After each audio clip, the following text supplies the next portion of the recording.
Hello दोस्तों, welcome to my YouTube channel study and success for all में आपका स्वागत है। हम लोग क्लास 10th का ऑब्जेक्टिव सॉल्व करने वाले हैं। यदि आप लोग हमारे चैनल पर नए हैं तो चैनल को सब्सक्राइब करें, बेल आइकन को ज़रूर दबाएं ताकि अन्य ऑब्जेक्टिव आप तक ज़रूर पहुँचें।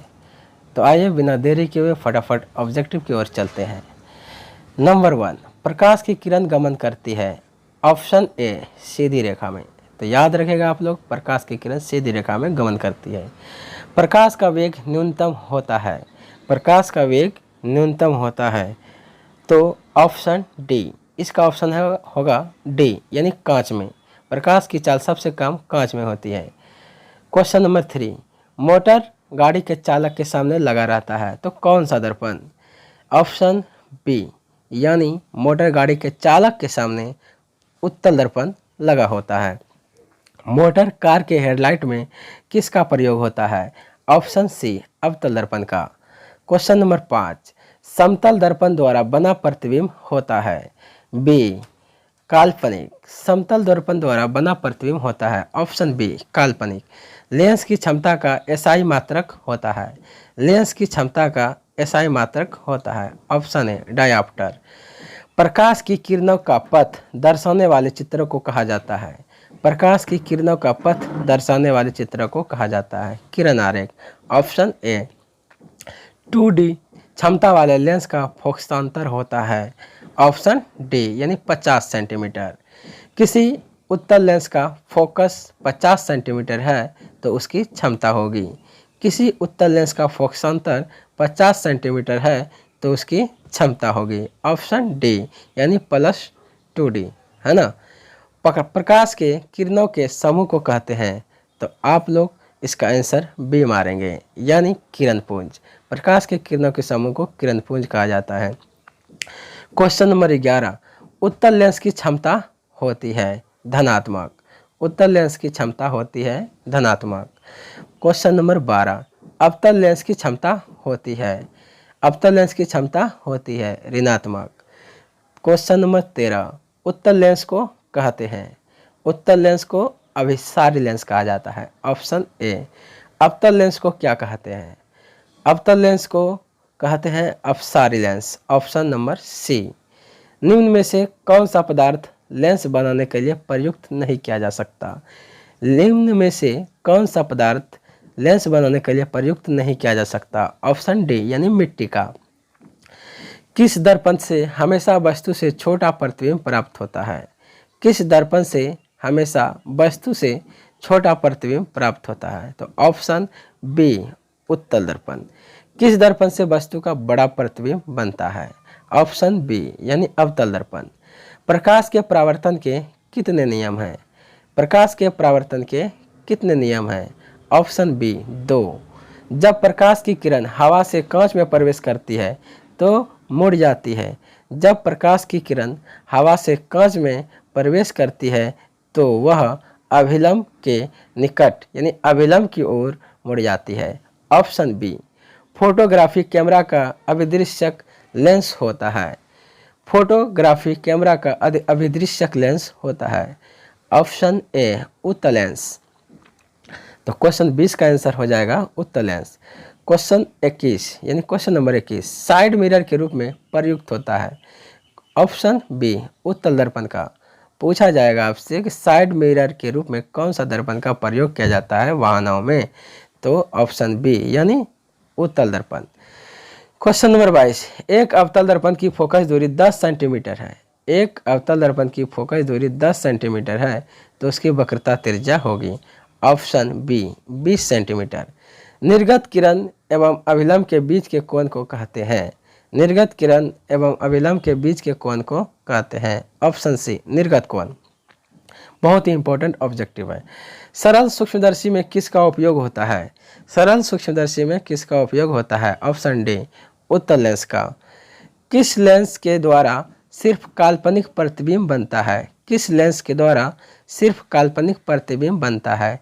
ऑप्शन बी, यानी अवतल लेंस। परावर्तन के नियम से निर्धारण होता है। परावर्तन के नियम से निर्धारण होता है। आपतन कोण का मान परावर्तन कोण के बराबर होता है। Option A. काल्पनिक प्रतिबिंब होता है, काल्पनिक प्रतिबिंब होता है हमेशा सीधा, याद रखिएगा आप लोग। क्वेश्चन नंबर 28, लेंस में मुख्य फोकस की संख्या कितनी होती है? तो लेंस में मुख्य फोकस की संख्या होती है 2, लेकिन दर्पण में सिर्फ 1 होती है, ये बिल्कुल याद रखें। क्वेश्चन नंबर 29, सर्चलाइट का प्रवर्तक सतह होता है अवतल लेंस का, सर्चलाइट का प्रवर्तक सतह होता है अवतल दर्पण का, ऑप्शन बी। क्वेश्चन नंबर 30, दाढ़ी बनाने में कौन सा दर्पण प्रयुक्त होता है? तो ऑप्शन सी, अवतल दर्पण। दाढ़ी के जगह पे कभी कभी हजामती दर्पण पूछता है, आप लोग बिल्कुल नहीं भूलें, हजामती दर्पण भी अवतल दर्पण ही होगा। क्वेश्चन नंबर 31, एक उत्तल लेंस की क्षमता 1 डायोप्टर है तो उस लेंस की फोकस दूरी क्या होगी? ऑप्शन सी, यानी 100 सेंटीमीटर। क्वेश्चन नंबर 32, किसी गोलिया दर्पण तथा किसी पतले गोलिया लेंस दोनों की फोकस दूरियां 15 सेंटीमीटर है, दर्पण तथा लेंस संभवतः है। ऑप्शन ए, दोनों अवतल है। क्वेश्चन नंबर 33, प्रकाश के अपवर्तन के कितने नियम हैं? तो प्रकाश के अपवर्तन के भी 2 नियम हैं और परावर्तन के भी 2 नियम हैं, ऑप्शन बी सही हो जाएगा। किसी माध्यम के अपवर्तनांक का मान होता है, क्वेश्चन नंबर 34, किसी माध्यम के अपवर्तनांक का मान होता है, आंसर में होगा ए, यानी ऑप्शन है साइन आई बटे साइन आर, साइन आर बटे साइन आई कभी नहीं करना है। क्वेश्चन नंबर 35, एक उत्तल लेंस होता है, ऑप्शन सी, एक उत्तल लेंस किनारों की अपेक्षा बीच में मोटा होता है। क्वेश्चन नंबर 36, अवतल लेंस का आवर्धन किसके बराबर होता है? यानी answer D, V/U। Question number 37, गोलिया दर्पण में फोकसांतर एवं वक्रता त्रिज्या के बीच संबंध है, F बराबर R/2, ऑप्शन ए, F बराबर R/2। इसको कैलकुलेट करके किया गया है R बराबर 2F, तो ऑप्शन ए बिल्कुल सही है। क्वेश्चन नंबर 38, सोलर कुकर में प्रयोग किया जाता है, सोलर कुकर में कौन सा दर्पण का प्रयोग किया जाता है? तो ऑप्शन ए, अवतल दर्पण का। उत्तल लेंस में बना प्रतिबिंब होता है, उत्तल लेंस में बना प्रतिबिंब होता है, अर्थात उत्तल लेंस में कैसा प्रतिबिंब बनता है? तो इसका ऑप्शन हो जाएगा बी, वास्तविक और उल्टा। क्वेश्चन नंबर 40, उत्तल लेंस में जब बिंब F और 2F के बीच रखा जाए तब बना प्रतिबिंब होता है F और 2F, यानी फोकस दूरी और वक्रता त्रिज्या के बीच यदि प्रतिबिंब रखी जाती है तो प्रतिबिंब कहाँ, वस्तु रखी जाती है तो प्रतिबिंब कहाँ बनेगा? आंसर हो जाएगा ए, बड़ा और वास्तविक। कैसा बनेगा? बड़ा और वास्तविक। क्वेश्चन नंबर 41, 2 वक्रीय पृष्ठों से घिरे ठोस माध्यम को कहते हैं, ऑप्शन सी, गोलिया लेंस। हुआ गोलिया दर्पण जो बाहर की तरफ वक्रित हो कहलाता है, जो बाहर की ओर वक्रित हो कहलाता है उत्तल दर्पण।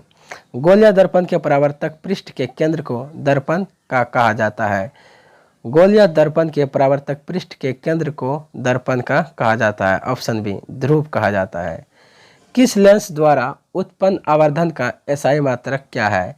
किसी लेंस द्वारा उत्पन्न आवर्धन का एसआई मात्रक क्या है? ऑप्शन डी, मात्रक विहीन। लेंस के केंद्रीय बिंदु को कहते हैं, ऑप्शन बी, प्रकाशिक केंद्र। लेंस के केंद्रीय बिंदु को कहते हैं प्रकाशिक केंद्र या प्रकाश केंद्र। क्वेश्चन नंबर 46, किसी शब्दकोश में पाए गए छोटे अक्षरों को पढ़ते समय आप निम्न में से कौन सा लेंस पसंद करेंगे? आंसर डी, 5 सेंटीमीटर फोकस दूरी का उत्तल लेंस।